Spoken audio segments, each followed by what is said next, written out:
We're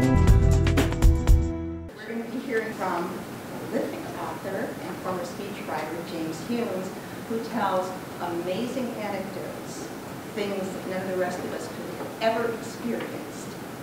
Now, I never met Roosevelt, my father did, but I met Churchill.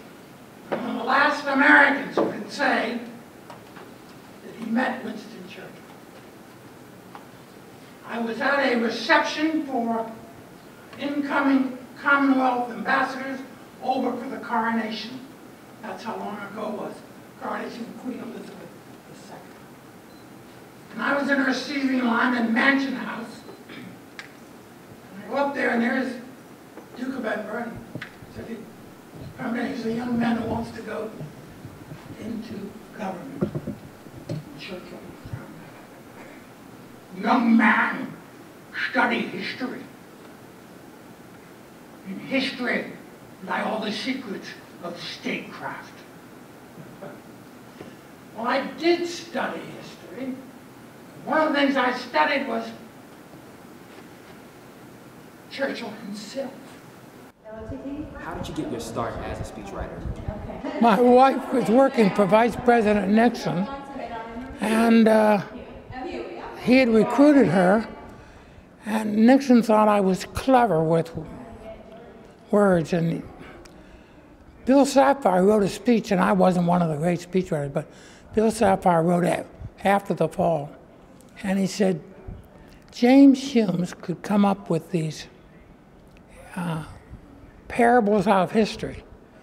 And it meant that Nixon didn't have to read the whole speech with the Queen or someone.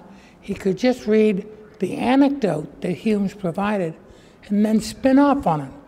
For example, he was talking about a retiring Secretary of Labor. And he said,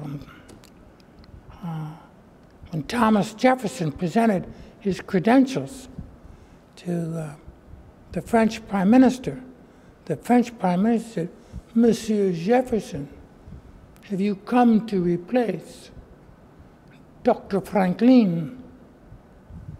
And Jefferson said, no, no one could ever replace Dr. Franklin. I'm only succeeding him. So then Nixon could say, well, no one could ever replace Linda Westcott's integrity or command, or the subject, her knowledge. He could spin off on that, do you see what I mean? And not have to read the whole thing. He could use the anecdote, and all he had to remember was anecdote about Jefferson. And Sapphire said that's the reason I was there, with general knowledge of these parables that he could use. Just a knowledge, general knowledge of history. Was that the only goal that you had at the time? Oh no, I was a lawyer at the time. I was the youngest state legislator in Pennsylvania. I was, I'm embarrassed to say this, when I was in high school, I'd play these march songs, and I pretend I was the president giving the inaugural address. I mean, I was sick. They should have put me away. But at any rate, I didn't get to be president, but I got to write some speeches by presidents. Speech is delivered to the ear. One reason Reagan was such a great speaker, because he knew that. Then he says in every speech there has to be a picture. Now, I don't mean you bring in slides. Churchill met, well, I was telling last night at dinner, a man who was a beloved chancellor of Colorado, all the colleges. And I was to give the commencement speech, and he was to give his final last speech.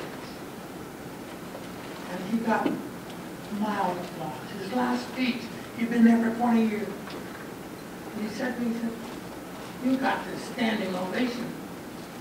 I had been there for 20 years. And I said, you gave a talk worthy of a salutatorian, valedictorian. You had a wonderful resonant voice, a very handsome, tall black man.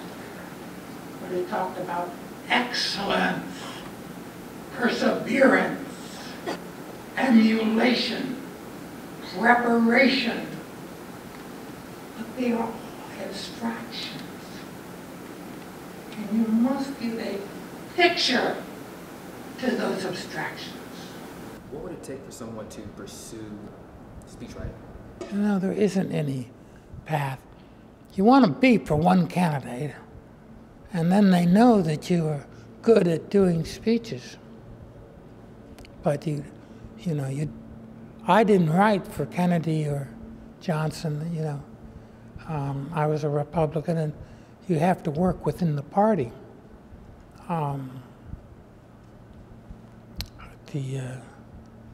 You have to be with the winning party, and that means whether with Clinton or with Obama in the primary, and you have to be on the winning side, and they know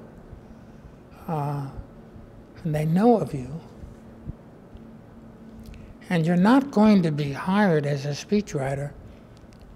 Mr. Nixon invented affirmative action, but you're not going to be hired as a speechwriter because you're black. You have to be a good speechwriter. I'm just saying they'll do affirmative action in other areas, but for speechwriting, they want a person who makes the president sound good, comes up with great lines. There are only about 5 presidents who wrote their own speeches. Obama has a speechwriter. I met him, and he's a good speechwriter. And Obama has learned how to read speeches effectively, which, of course, McCain did not know, partly because he was in prison camp and he had some handicaps. And we elect presidents, interestingly, we're still electing a king. We tend to vote still for the president on the way he projects himself as king. I mean, as Washington did this, Franklin Roosevelt did this well, General Eisenhower as a hero did this well, John Kennedy looked like it, Obama looks good in that ceremonial role. And that's why people voted for him, because they thought he was a nicer guy than Romney, the guy you maybe sit down with, and delivered better speeches. But the problem is with that is that speaking in a campaign is poetry. Governing is prose. And they're not the same thing. Now, Truman was down in 48. Those of you who remember, polls had him way down. And he kept giving these speeches that his staff prepared for. And they were boring.